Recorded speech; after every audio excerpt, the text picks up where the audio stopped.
Welcome to Visual Dressage. This video is the circles tutorial. Circle actions. For this example, we'll start by adding a simple path to the center of the arena first, as it will make it easier to see what is happening when we come to add the circle in a moment. First, click the Insert New Sequence button to create a new action, sequence of type Proceed to Point, and enter the letter X. Now click the Insert New Sequence button below the previous sequence to create a third sequence, or a second action sequence if we ignore the starting transition. You will need to scroll down to see it. This second action will be our circle. Firstly, change the action type from Proceed to Point to Circle. When you make this change, the editing panel will display more pull-down options, which are relevant to describing our circle. In the Turn to pull-down, choose Right.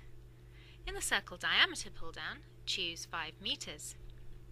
In the Rotations pull-down, choose Full Turn. Finally, in the Circle Start text box, enter the letter X. You should see the circle drawn on your diagram. Let's experiment with making a few simple changes. Firstly, change the circle diameter to 10 meters and see how the size changes. Now, try changing the circle to a half circle by changing the rotations option.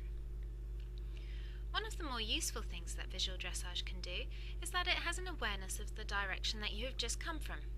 This means that if you are coming from point A to point X, it knows that you are coming straight up the middle of the center line, so if you say turn right, it knows that it needs to draw a circle off to the right-hand side of the diagram. This means that you can use fairly natural language and not have to worry about getting caught up in providing the actual points that the circle needs to be drawn between.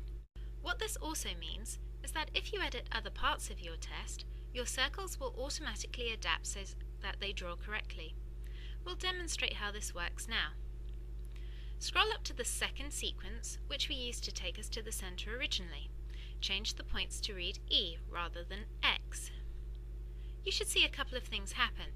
The most obvious thing is that our circle has now been rotated 90 degrees to reflect the fact that rather than coming at the center line, we are coming in from the side. The other thing that happens is that the program automatically draws a connecting line from point E back to the center point, which is where we told our circle to start. Just to further demonstrate this in action, we'll change point E to point B, which is on the other side of the arena. Once again, you can see that the circle has been rotated and that an appropriate connecting line has been drawn. You can also move the circle around after you have created it. If we scroll back down to the circle sequence and change the circle starts letter from X to G, we can see that it draws a diagonal connecting line, but also rotates the circle again. When the program rotates a circle, it snaps to the most appropriate 90-degree rotation. When we made the most recent change, although we were coming in on a diagonal, the program decided that it was most appropriate to align the circle against the center line. To save you having to figure out which arena point the circle should end, the program works this out for you. This means that when you tell the program where to draw a circle, you only ever have to enter the first letter. If you try and enter additional letters, the program will ignore these and replace it with what it thinks is correct. Finally, the grid of a dressage arena is not square.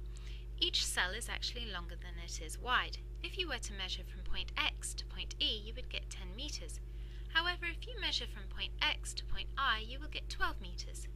This poses a slight problem when describing circles by a fixed diameter, because the endpoint of a half circle may not align cleanly on an arena point.